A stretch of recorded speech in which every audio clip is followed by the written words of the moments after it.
for imparting your time, dedication, and your service with humility to God and to His people.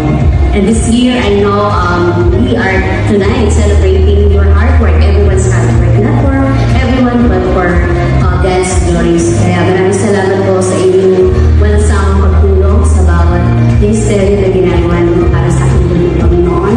And I truly believe that your life has impacted on the lives of many, and I pray that you continue to serve, to continue to give us your full dedication sa lahat po ng gagawin po ng ating church. As we move forward to our 2026, we pray that we will be together once more for achieving more souls as this year's teams gather the harvest.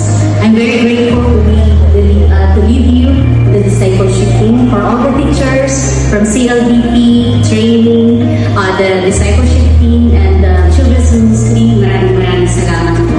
To God be the glory. From the bottom of my heart, I maraming salamat. I'm Pastor Derek Manilong, Admin Department Head.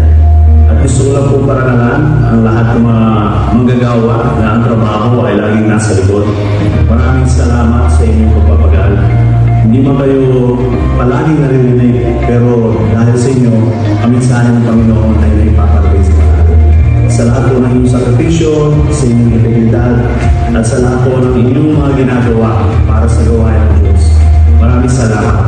Gusto ko lang sabihin sa inyo, in behalf of the whole leadership ng Church of God Angeles City, that you are seen, you are valued, and you are deeply appreciated.